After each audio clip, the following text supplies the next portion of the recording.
하나님의 말씀은 여호수아서 13장 1절부터 14절까지입니다. 함께 봉독하겠습니다. 여호수아가 나이가 많아 늙음에 여호와께서 그에게 이르시되 너는 나이가 많아 늙었고 얻을 땅이 매우 많이 남아 있도다. 이 남은 땅은 이러하니 블레셋 사람의 모든 지역과 구슬 족속의 모든 지역 곧 애굽 앞 시올 시내에서부터 가나안 사람에게 속한 북쪽 에그론 경계까지와 블레셋 사람의 다섯 통치자들이 땅 곧 가사 족속과 아시도 족속과 아스글론 족속과 가드 족속과 에글론 족속과 또 남쪽 아위 족속의 땅과 또 가나안 족속의 모든 땅과 시돈 사람에게 속한 무아라와 아모리 족속의 경계 아벡까지와 또 그발 족속의 땅과 해 뜨는 곳에 온 레바논 곧 헤르몬산 아래 바알 갓에서부터 하맛에 들어가는 곳까지와 또 레바논에서부터 미스르봇 마임까지 산지의 모든 주민과 곧 모든 시돈 사람의 땅이라.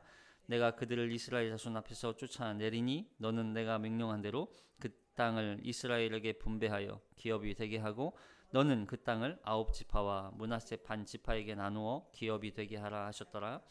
므낫세 반 지파와 함께 르우반 족속과 갓 족속 요단 저쪽 동쪽에서 그들의 기업을 모세에게 받았는데 여호와의 종 모세가 그들에게 준 것은 이러하니 곧 아르논 골짜기 가에 있는 아로엘에서부터 골짜기 가운데에 있는 성읍과 디본까지 이르는 메드바 온 평지와 헤스본에서 다스리던 아모리 족속의 왕 시온의 모든 성읍 곧 아몬 족속의 경계까지와 길르앗과 및 그술 족속과 마아가 족속의 지역과 온 헤르몬 산과 살르가까지 온 바산 곧 르바의 남은 족속으로서 아스타롯과 에드레이에서 다스리던 바산 왕 옥의 온 나라라. 모세가 이 땅의 사람들을 쳐서 쫓아냈어도 그술 족속과 마아가 족속은 이스라엘 자손이 쫓아내지 아니하였으므로 그술과 마아가시 오늘까지 이스라엘 가운데에서 거주하니라. 오직 레이즈파에게는 여호수아가 기업으로 준 것이 없었으니 이는 그에게 말씀하신 것과 같이 이스라엘의 하나님 여호와께 드리는 화보제물이 그들의 기업이 되었음이더라. 아멘. 이 말씀에 은혜 있으시기 바랍니다. 우린 지난 시간에 이제 12장에서는 전쟁의 끝을 알리는 말씀이었다면 이제 오늘 13장부터는 전쟁 이후 이 가나안 땅 차지한 땅 이 땅에 대한 분배에 대한 말씀이 기록되어 있어요. 13장에서는 여호와께서 모세를 통해서 이제 이스라엘에게 약속하신 땅을 분배하기 위해서 여호수아에게 하나님께서 명령하고 그 명령에 따라서 이제 여호수아가 그 땅을 분배하는 작업을 하는 것이죠. 땅을 정복했다, 땅을 승리했다, 가나안 땅 정복 전쟁을 승리했다, 전쟁을 마쳤다. 이것이 끝이 아니라 이 땅을 이제는 차지하는 또 과정이 남아 있어요. 근데 오늘 보니까 이 땅을 실질적으로 분배하고 그 땅을 차지하는 그 일을 남겨두고 여호수아를 향하여서 하나님께서 뭐라고 말씀하세요? 나이가 많다 말씀하세요. 자, 1절 시작.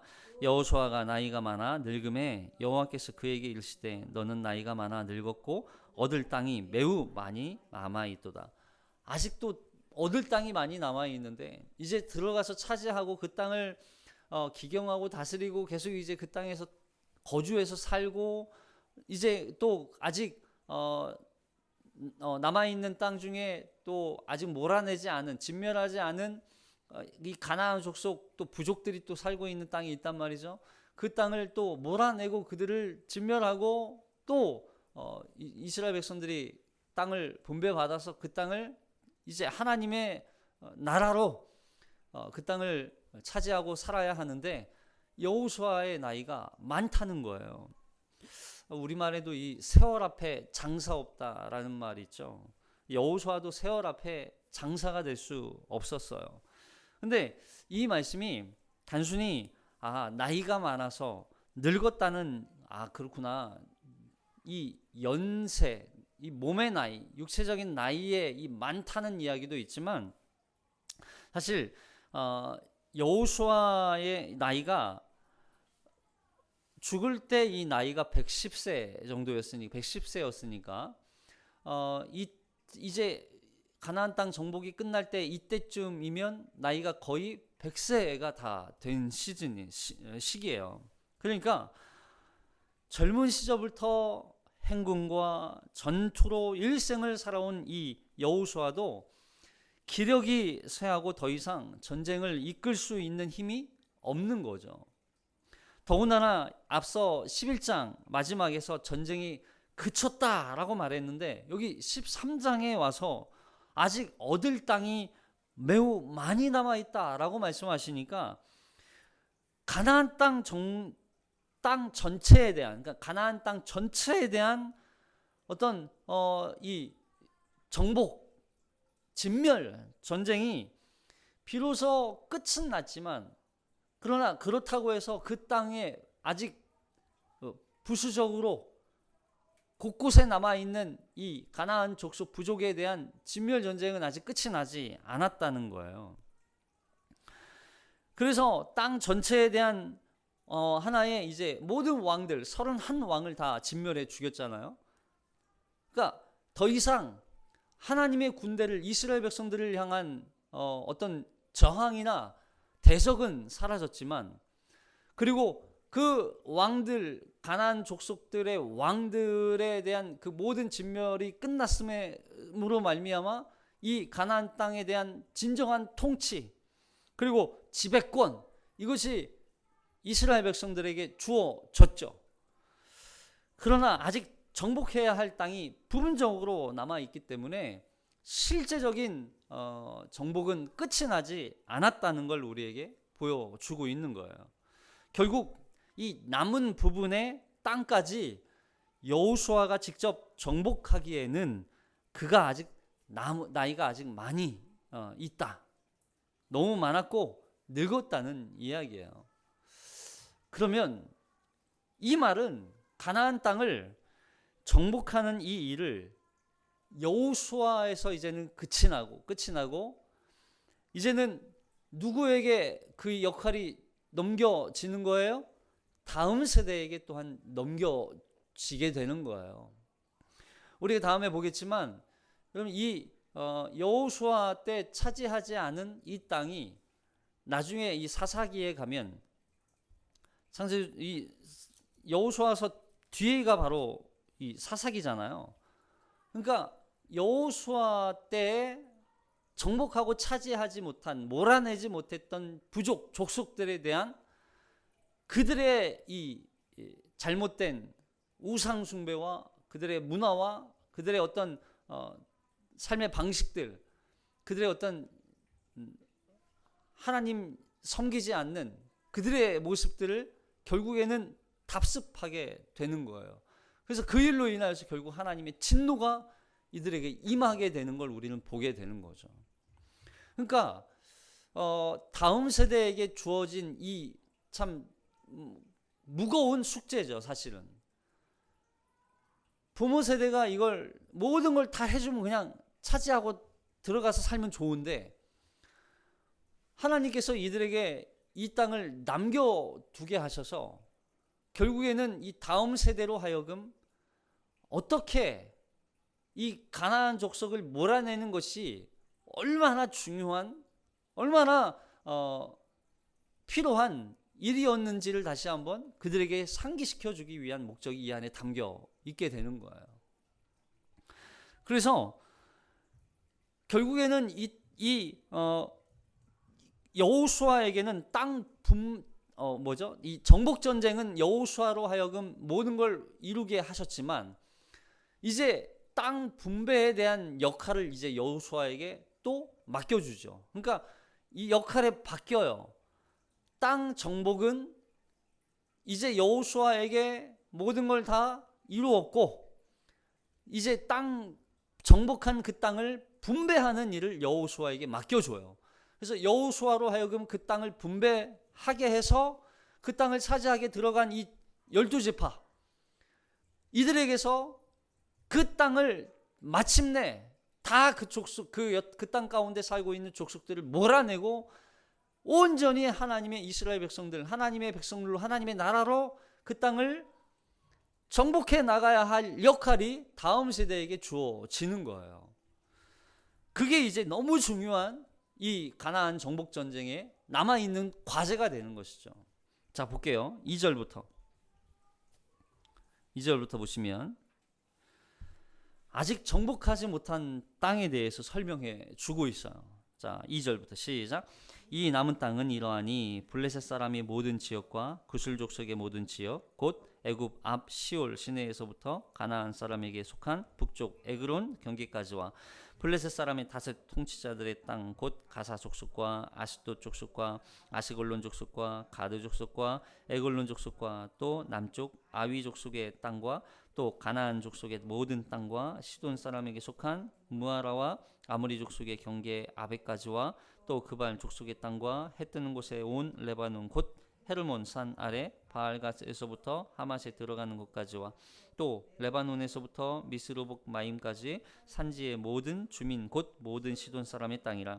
내가 그들을 이스라엘 자손 앞에서 쫓아내리니 너는 내가 명령한 대로 그 땅을 이스라엘 백성에게 분배하여 기업으로 되게 하되 너는 이 땅을 아홉 지파와 므낫세 반 지파에게 나누어 기업이 되게 하라 하셨더라. 앞서 12장에서 전쟁이 끝났다 말했지만 아직 남아있는 땅이 많아요, 적어요? 많아요. 아직 많아요. 그러니까 가나안 땅을 완전히 정복했으면 좋겠는데 가나안 땅을 완전히 정복한 것이 아니라 아직 부분적으로 남아있는 정복되지 않은 땅들이 아직 남아있다는 거죠. 우리가 여호수아서를 볼 때 주의해서 봐야 할 점이 뭐냐면 이 가나안 땅에 대한 정복 전쟁은 어떤 주도권이나 어떤 통치권을 얻기 위한 그런 싸움이 아니에요.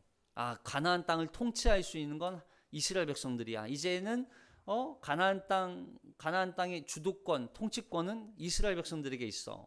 여호수아에게 있어. 하나님에게 있어. 물론 그런 의미도 있긴 하겠죠. 그러나 이 가나안 정복 전쟁은 어떤 전쟁이었다고 말씀드렸어요? 진멸 전쟁이었어요. 진멸. 하나님의 죄에 대한 심판, 하나님의 죄악에 대한 하나님의 그 엄중한 심판, 그걸 이스라엘 백성들을 통해서 심판을 하시는 도구로 사용하시는 거죠. 그러면 이 죄에 대한 심판을 남겨두어서는 됩니까? 안 됩니까? 안 되는 거예요. 단순히 주도권의 어떤 통치권을 갖는 그 정도가 아니라고요. 진멸 전쟁이었어요. 근데 그 땅을 아직 진멸하지 않았고 정복하지 않았다는 말은 두 가지겠죠. 뭐요? 하나는 하나님께서 진멸하라고 정복하라고 명령하셨는데 이스라엘 백성들이 할 수 없었든지 아니면 의도적으로 그걸 남겨두었든지, 그리고 아니면 하나님께서 그 땅, 그 백성들, 그 족속들을 다 진멸하지 않도록 일부를 남겨두도록 하나님께서 허락하셨든지, 둘 중에 하나인 거예요. 그런데 성경에서는 하나님께서 이 사사기나 다른 이제 신명기에서 말씀하실 때 어떻게 말씀하시냐면 마치 그 족속, 이 가나안 족속들을 한 번에 싹 진멸하지 않도록 남겨두도록 말씀하신 뉘앙스들이 굉장히 많아요. 자, 그렇다면 이 전쟁을 하나님께서 정복하게 하셨는데 하나님의 전쟁이었고 하나님의 심판이었는데도 불구하고 하나님은 왜 그 족속들을 남겨두게 하셨을까? 그 이유가 뭘까? 물론 이스라엘 백성들도 그들을 다 쳐서 멸하면 뭐 우상 숭배할 필요 없고 다 싸그리 없어요. 그냥 깨끗한 상태, 완전히 깨끗하게 정리된 상태에서 들어가서 그 땅에 하나님만 유일하게 섬기는 백성으로 살면 좋은데 왜 굳이 하나님은 남겨놓으셨을까? 지금까지 이 31왕을 정복할 때는 하나님이 다 승리케 하셨고 다 이기게 하셨는데 남은 잔당들을 처리할 때는 하나님이 이기게 하시지 않아요. 그들이 버거워해요. 그들이 쫓아내지 못했다는 표현들이 굉장히 많이 나와요. 왜 그랬을까? 하나님이 그들에게 막 강권적으로 또 하나님이 승리케 하시고 이기게 하시고 막 하나님이 역사하시면 다 이길 수 있었을 텐데 왜 못 이기게 하셨을까? 왜 남겨놓으셨을까 하는 거예요. 자, 이 말씀이 첫 번째는 뭐냐면, 첫 번째는 뭐예요? 들짐승이 번성하여 너를 해할까 하노라, 이 말씀이에요. 자, 신명기 7장 22절 시작. 내 하나님 여호와께서 이 민족들을 내 앞에서 조금씩 쫓아내시리니 너는 그들을 급히 멸하지 말라. 들짐승이 번성하여 너를 해할까 하노라. 내 하나님 여호와께서 그들을 내게 넘기시고 그들을 크게 혼란하게 하여 마침내 진멸하시고 그들의 왕들을 내 손에 넘기시리니 너는 그들의 이름을 천하에서 제하여 버리라. 너는 당할 자가 없이 내가 마침내 그들을 진멸하리라. 너는 그들이 조각한 신상을 불사르고 그것에 입힌 은이나 금을 탐내지 말며 취하지 말라. 내가 그것으로 말미암아 올무에 걸릴까 하노니 이는 내 하나님 여호와께서 가증히 여기시는 것임이니라. 너는 가증한 것을 내 집에 들이지 말라. 너도 그것과 같이 진멸당할까 하노라. 너는 그것을 멀리하여 심히 미워하라. 그것은 진멸당할 것임이라.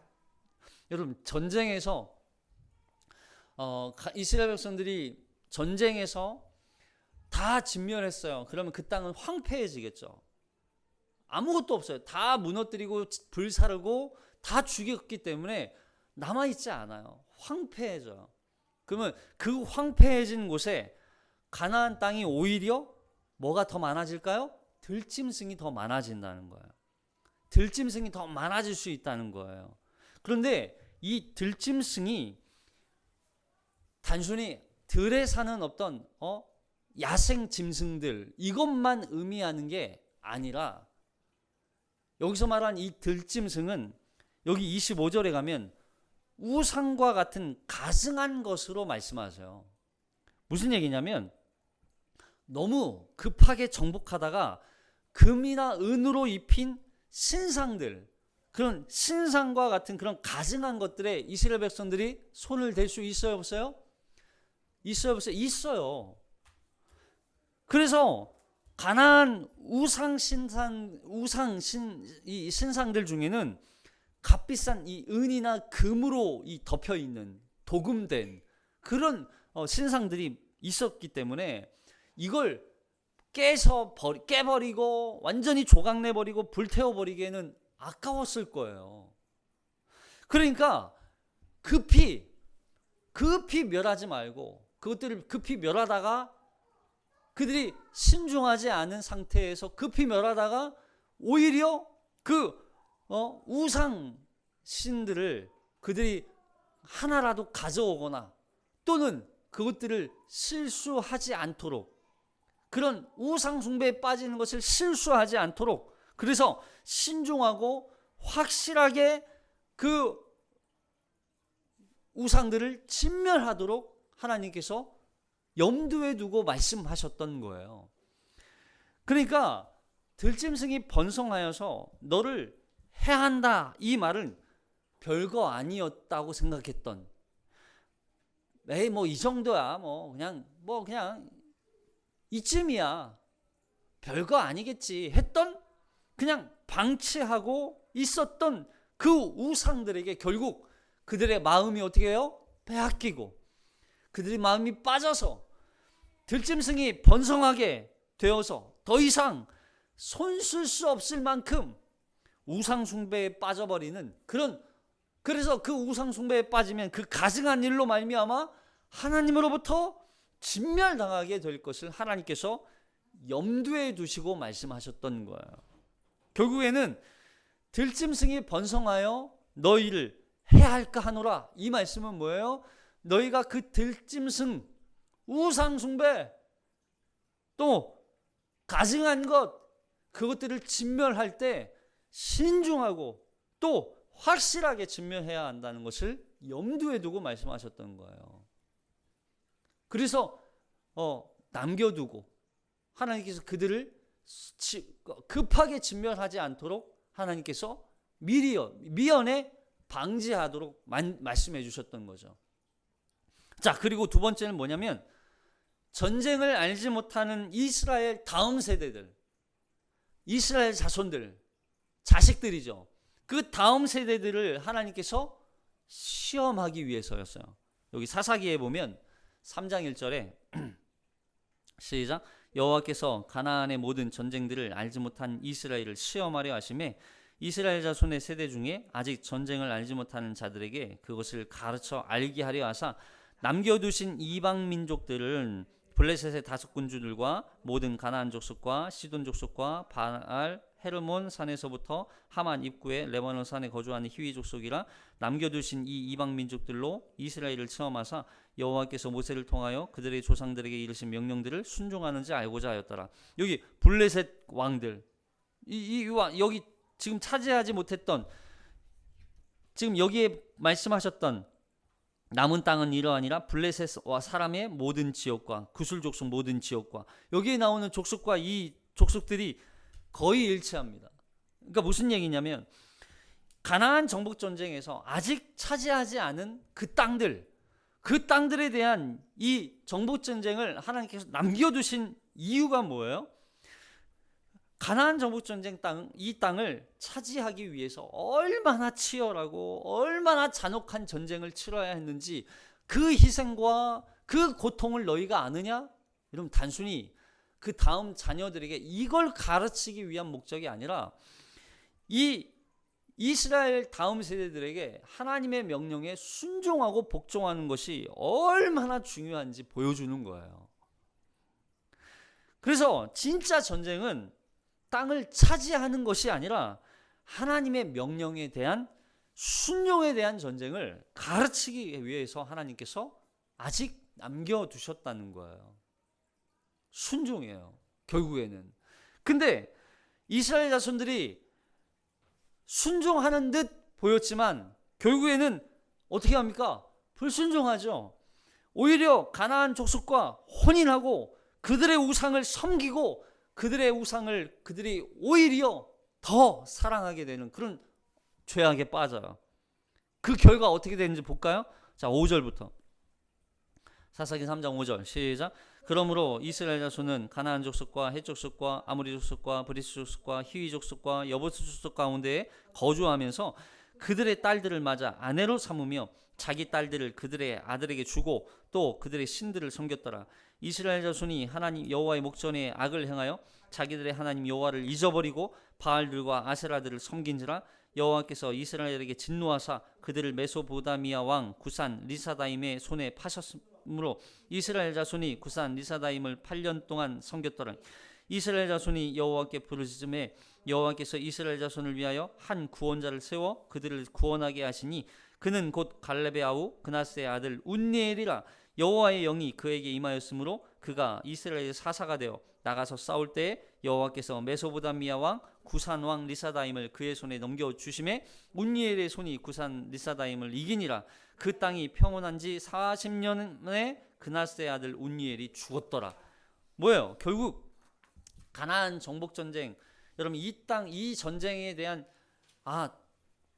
전쟁 자체를 가르치기 위한 게 아니라 그 하나님의 명령, 우상 숭배하지 말고 그들을 다 진멸하고 그들을 쫓아내고 그들의 우상을 섬기지 말고 그들의 문화를 답습하지 말고 그들과 따라 살아가지 마라. 그들의 삶을 살아가지 마라 말씀하셨음에도 불구하고 여호와 하나님만 섬기는 그들의 신앙을 다 저버리고 우상 숭배에 빠지고 오히려 그들을 사랑하고 그들과 혼인하고, 그 결과 뭐예요? 구산 리사다임 왕에게 8년 동안 통치받게 해서 그들이 고통 가운데 하나님이 심판을 하나님께서 임하게 하시는 거예요.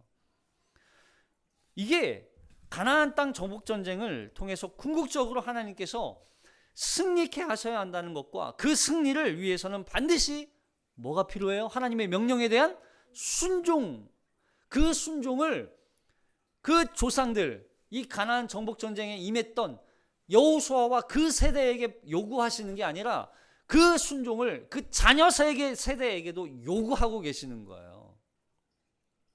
그 순종을 통하여서 이 가나안 땅 정복 전쟁이 마침내 완성되게 하나님께서 만드시려고 하셨는데 그 순종을 하지 않고 불순종하게 되고 결국 우상 숭배하고 그들의 문화를 답습하고 그들의 문화를 따라가고, 여러분 이게 오늘 우리하고 똑같지 않아요?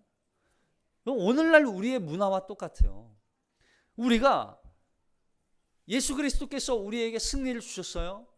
우리는 이 땅에서 하나님의 자녀로 하나님의 구원을 받은 자로서 거듭난 자로서 하나님 나라에 속한 자로서 이미 구원받았지만 아직 남은 구원을 위해서 우리는 이 땅에서 계속 하나님의 명령에 대한 순종을 배우면서 살아가는 사람들이에요.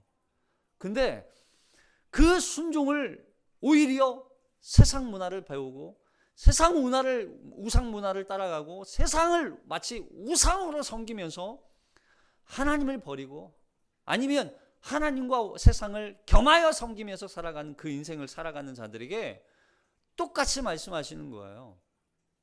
구산 리사다임, 메소포타미아 왕 구산 리사다임, 결국에는 이건 뭐예요? 우리를 심판하기 위한 하나님의 도구로 사용하시는 거죠. 그렇게 하나님의 심판의 도구로 우리를 심판하실 때 우리가 고통 가운데, 진노 가운데 하나님의 진노 아래 놓여 있게 되는 거예요. 우리 이 싸움을 싸우는 거예요. 우리는 사실. 여러분, 이 가나안 정복 전쟁, 아니면 우리가 하나님의 나라를 향하여서 살아가는 이 순례의 길, 이 인생은요, 결국 순종을 배우는 거예요. 순종을. 하나님의 명령에 대한 순종. 결국 그 명령의 요약이 바로 십계명이죠. 그 십계명, 계명을 우리가 하나하나 지키며 순종하며 그 명령에 따라 살아갈 때 결국 우리는 이 땅에서 하나님의 나라를 세우며 그 영원한 나라를 향하여 걸어갈 수 있는 믿음의 자녀들이 되는 거예요. 그래서 이 땅의 우상과 같은 가증한 것을 완전히 진멸해야 한다는 것을 우리에게 가르쳐주고 있는 거죠. 그걸 따라가지 말고 그걸 거부하고 오직 여호와 하나님 한 분만을 사랑하며 섬기며 그분만의 말씀 명령에 순종하며 살아가는 삶, 그게 우리에게 요구되는 삶인 거예요. 자, 그런데 6절에서 아직 정복하지 않은 땅에 대해서 하나님께서 뭐라고 말씀하시냐면, 자, 6절 여호수아서 13장 6절 시작. 또 레바논에서부터 미스르봇 마임까지 산지의 모든 수민 곧 모든 시돈 사람의 땅이라. 내가 그들을 이스라엘 자손 앞에서 쫓아내리니 너는 내가 명령한 대로 그 땅을 이스라엘에게 분배하여 기업이 되게 하라. 내가 그들을 이스라엘 자손 앞에서 쫓아내리니, 누가 쫓아내시겠다고요? 하나님이 쫓아내시겠다고요. 그러니까 우리가 이 전쟁에서 우리가 이 우상을 버리고 우상을 파괴시키고 또 이 가나안 땅에 살아가는 이 부족들, 잔챙이들, 이걸 몰아내는 일에 우리가 열심을 다하는 그런 그런 삶을 사는, 물론 이제 그것도 해야 되겠지만, 그러나 그것보다 이걸 하나님이 하시겠다는 거예요. 이건 하나님이 하실 일이라는 거예요.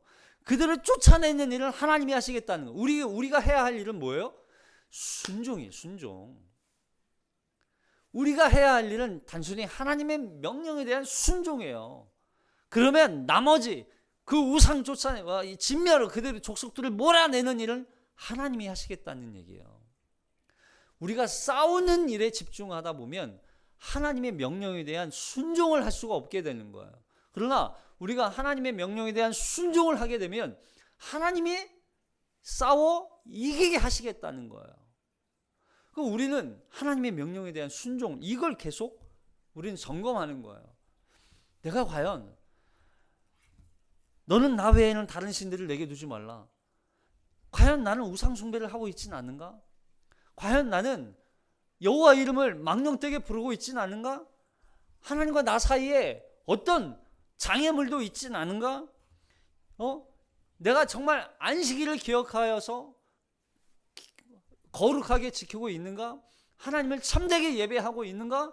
부모님을 공경하고 경외하고 있는가? 이웃의 집을 탐내지 않고 있는가? 여러분, 이걸 계속 우리는 점검하는 거예요. 그러다 보면, 이 명령에 대한 순종을 하다 보면 하나님이 우리 앞에 있는, 우리를 공격하는 수많은 대적들 뿐만 아니라 이 땅에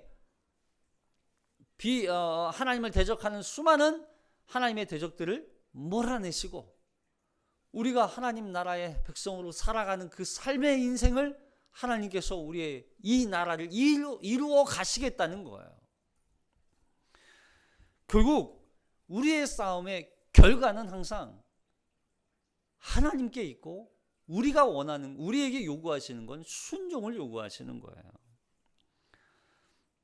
근데 여기에서 이 땅을 하나님께서 아직 정복하지 않았음에도 불구하고 그 땅을 분배하라고 말씀하세요.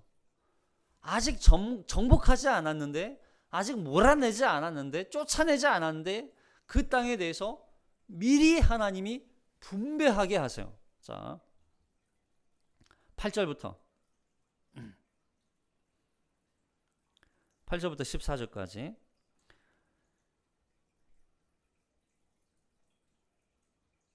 시작. 므낫세 반지파와 함께 르우벤 족속과 갓 족속은 요단 저편 동쪽에서 그들의 기업을 모세에게 받았는데 여호와의 종 모세가 그들에게 준 것은 이러하니라. 곧 아르논 골짜기 가에 있는 아로엘에서부터 골짜기 한 가운데 있는 성읍과 디본까지 이르는 메드바 온 평지와 헤수본에서 다스리던 아모리 족속의 왕 시온의 모든 성읍 곧 암몬 자손의 경계까지와 길르과 구술 족속과 마아가 족속의 지역과 온 헤르몬 산과 살르가까지 온 바산 곧 르바의 남은 족속으로서 아스타롯과 에드레이에서 다스리던 바산 왕 옥의 온 나라라. 모세가 이 땅의 사람들을 쳐서 쫓아냈어도 그술 족속과 마아가 족속은 이스라엘 자손이 쫓아내지 아니하므로 그술과 마아갓이 오늘까지 이스라엘 가운데에서 거주하니라. 자, 여기 6절의 하반절에 이렇게 말하죠. 내가 명령한 대로 그 땅을 이스라엘에게 분배하여 기업이 되게 하라. 그러니까 먼저 그 땅을 하나님께서 기업이 되도록 이스라엘 백성들에게 분배를 먼저 해주세요. 그리고 그 땅에 대한 분배를 명령하시는 거죠. 여기 므낫세 반지파 그리고 르우벤 지파 갓 족속, 이 세 지파에게 먼저 이 가나안 동편이죠. 가나안 동편을 먼저 차지하게 하시고 이 땅을 기업으로 명령으로 딱, 그러니까 이거 딱 문서화 시켜 주는 거예요. 땅 문서 주는 거예요. 아니 아직 정복하지 않았음에도 불구하고 그 땅에 땅 문서를 줘요. 왜요? 이 땅은 반드시 하나님이 주실 땅이고 하나님께서 그 약속을 반드시 이루실 걸 믿으라는 거예요. 그 신실하신 약속을 믿고 땅을 분배받고 그 땅을 얻어 이제는 살아가는 거예요.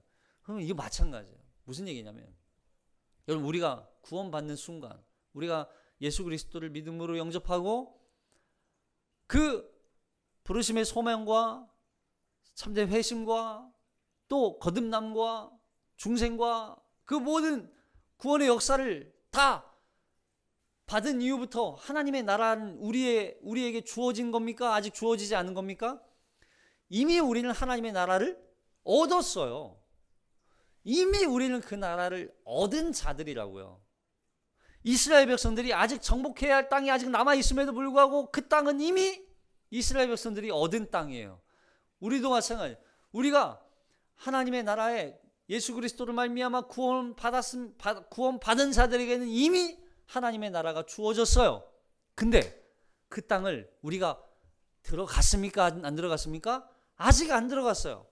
그래서 우리의 인생 가운데는 항상 두 가지가 있다고 그랬죠. 이미와 아직이 존재한다고 그랬어요. 아직 몰아내지 않았지만, 아직 차지하지 않았지만 하나님은 이미 그들에게 준 거나 마찬가지라는 거예요.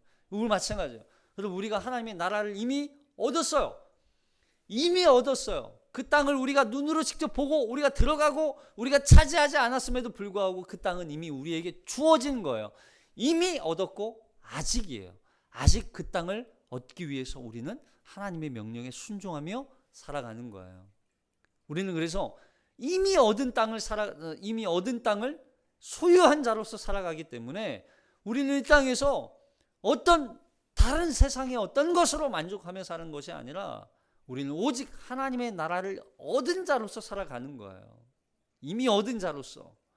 그 마지막 때에 가서 얻는 게 아니에요.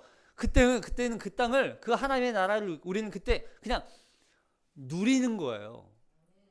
거길 들어가기 위해서 노력하고 애를 쓰는 게 아니라 우리는 그날 누리는 거예요. 근데 이미 그 나라는, 하나님의 나라는 우리에게 이미 주셨다는 거예요. 그 땅을 주셨기 때문에 우리는 여기에서 하나님의 나라의 백성으로 살아가는 거예요. 우리는 세상 백성으로 사는 자들이 아니에요. 우리는 세상을 버타요. 세상 속에서 만족하며 그 우리를 향하여서 우리는 하나님의 나라를 향하여, 그 나라를 향하여 걸어가는 나그네라, 이런 표현하죠. 나그네. 우리는 그 나라를 바라보면서 잠깐 이 땅에서 거쳐가는 인생을 사는 것뿐이지, 우리는 그 나라를 쫓으며 그 나라를 바라보며 그 나라를 위해 향하여서 달려가야 할 자들이라는 걸 말씀해주고 있는 거예요. 자, 그런데 11지파에게는 기업으로 하나님께서 그 땅을 분배해 주시는데 오직 레위 지파에게만 그 땅을 기업을 주지 않아요. 자, 14절 시작. 오직 레위 지파에게는 여호수아가 기업으로 준 것이 없었으니 이는 그에게 말씀하신 것과 같이 이스라엘의 하나님 여호와께 드리는 화제물이 그들의 기업이 되었습니다. 레위 지파에게는 기업이 없어요. 그럼 이들은 어떻게 살아요? 이들은 여호와 하나님께 드리는, 이스라엘의 하나님 여호와께 드리는 화제물이 그들의 기업이 된다. 화제, 화목제물. 그러니까 이제 이스라엘 백성들이 이제는 그 1년에 한 번씩, 그리고 또 그들이 이 하나님 앞에 화목제물을 드릴 때가 있어요. 주기적으로. 이거는 또 본인이 헌신해서 드리기도 하고 또는 주기적으로 드리기도 하고 화목제물을 드려요. 이 제물을 드릴 때 그 드리는 제물의 10분의 1을 누구에게? 레위인들에게 주는 거예요. 그걸 가지고 레위인들은 살아가는 거죠. 결국에는 이게 하나의 11조 개념이 될 수도 있어요. 아니면 어떤 제물이 예물의 어떤 한 부분일 수도 있고요. 자, 민수기 8장 14절에 보면, 민수기 8장 14절. 그럼 왜 이들을, 레위인들을 선택하셨느냐? 자, 민수기 8장 14절 시작. 너는 이같이 이스라엘 자손 중에서 레위인을 구별하라. 그리하면 그들이 내게 속할 것이라. 그들이 회막에 들어가서 봉사할 것이니라. 그들은 이스라엘 자손 중에서 내게 온전히 바친 바 된 자라. 이스라엘 자손 중 모든 초태생 곧 모든 처음 태어난 자 대신 내가 그들을 취하였나니 이스라엘 자손 중에 처음 태어난 것은 사람이든지 짐승이든지 다 내게 속하였음은 내가 애굽 땅에서 모든 처음 태어난 자를 치던 날에 그들을 내게 구별하였음이라. 이러므로 내가 이스라엘 자손 중 모든 처음 태어난 자 대신 레위인을 취하였느니라. 내가 이스라엘 자손 중에서 이 레위인을 취하여 그들을 아론과 그의 아들들에게 주어 그들로 회막에서 이 이스라엘 자손을 대신하여 봉사하게 하며 또 이스라엘 자손을 위하여 속죄하게 하였나니 이는 이스라엘 자손이 성소에 가까이 할 때 그들 중에 재앙이 없게 하려 하였음이니라. 보세요. 이들을, 레위인을 구별해서 하나님께서 이 레위인들을 따로 구별해서 세워요. 레위인들을 원래는 처음 난 자라고 불렀어요. 첫 것. 왜냐하면 처음 것은 하나님의 것이기 때문에. 근데 그 처음 것을, 모든 처음 난 자들을 다 하나님께서 구별해서 레위인으로 세우면 좋은데 하나님께서 그러지 않고 처음 태어난 자 대신 레위인을 따로 구별해서 레위의 자식들이죠. 레위를 대표로 한 레위 자식들을 이제는 취하여서 그 레위 자손을 통하여서 제사장이 되고 또 이 성전을 위해서 섬기는 하나님의 성전 도움을 주는 그런 일을 맡기신 거죠. 그래서 이 일을 맡기실 뿐만 아니라 이스라엘 자손을 위하여서 속죄하게 하시고, 여기 이스라엘 자손을 위하여 속죄하게 하였나니 이게 무슨 얘기냐면, 이제 이스라엘 백성들이 1년에 한 번씩 속죄제를 드릴 때 그 제물을 잡고 담당하는 그 일들을 맡아 하게 대신하게 하나님께서 맡겨주시는 일을 하는 거죠. 그 일을 통하여서 이스라엘 백성들이 전체가 하나님 앞에 속죄의 은혜를 경험할 수 있도록 그걸 대신 담당시킨 것이 이 레위인들이 되는 거죠. 결국 레위 지파를 구별해서 성전 직무를 맡기신 것은 이스라엘 자손을 위하여, 단순히 하나님을 위하여서 뿐만이 아니라 이스라엘 자손을 위하여서 속죄하게 하고 이스라엘 자손들이 성소에 가까이 할 때 재앙이 없게 하시기 위해서 이 레위인들을 구별했다는 거예요. 그러니까 레위 지파의 이 가장 중요한 사명이라면 하나님의 거룩과 그 하나님의 영광을 보존하는 그 일을 하는 동시에 뿐만 아니라 이스라엘 백성들을 하나님의 진노와 하나님의 심판에서 벗어나서 하나님의 구원을 얻게 하는 일을 감당케 하기 위해서 하나님께서 맡기신 거예요. 그 일에 온전히 전력으로 그 일만 담당하게 하기 위해서 레위인들에게는 기업을 주지 않았던 거죠. 만일 이들이 기업을 주었다면 농사일을 열심히 해야 되고 또 하나님의 성전에서 또 일도 해야 되고 그게 좀 어려울 수 있기 때문에, 그래서 전적으로 이들이 하나님의 성전과 또 이스라엘 족속 백성들을 위해서 헌신하게끔 하나님께서 세우신 것이죠. 대신 레위 지파는 이스라엘 백성들이 하나님께 드리는 11조와 어떤 첫 예물, 이런 예물들로 화목 제물로 이들이 생활하게 하셨어요. 결국 하나님께서 레위 지파에게 땅을 기업으로 주시지 않은 것은 결국 이 레위인들은 누가 기업이라는 얘기예요? 하나님이 기업이라는 거예요. 하나님이 기업이라는 거예요. 여러분, 이게 레위인이라고 하니까 단순히 뭐 목회자나 어떤 교회의 어떤 일꾼들, 사역자들만 해당하는구나라고 오해할 수 있어요. 물론 그들도 그렇게 그런 일을 위해서 세움 받은 사람들이긴 하지만 실질적으로 레위인들 안에는 모든 그리스도인들 다 포함될 수 있습니다. 가능성이 있어요. 그것이 여러분들이 이 땅에 우리가 레위인으로서 살아가는 인생이에요. 여러분은 뭐 평신도니까 그냥 지도자의 지도에 따라서만 움직이는 그런 성도들 아니에요. 여러분들이 레위인으로서 가정에서, 직장에서, 일터에서 하나님의 성전이 되어, 여러분 자체가 성전이잖아요. 여러분 자체가 하나님의 교회란 말이에요. 여러분들이 가는 곳곳마다 하나님의 성전이 되어 그 성전에서의 역할을 감당하는 거, 그게 바로 여러분들이 교회가 되는 거예요. 여러분들이 레위인이 되는 거예요.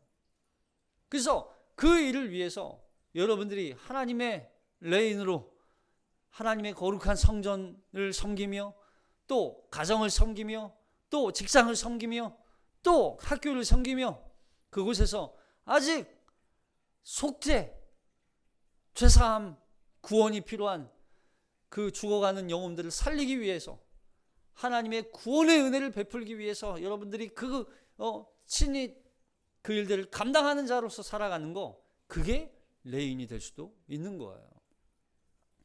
자, 이렇게 하나님께서 이 가나안 땅 분배를 하나님께서 명령하세요. 가나안 땅을 정복하는 것도 문제지만 사실상 이걸 어떻게 분배하느냐도 문제죠.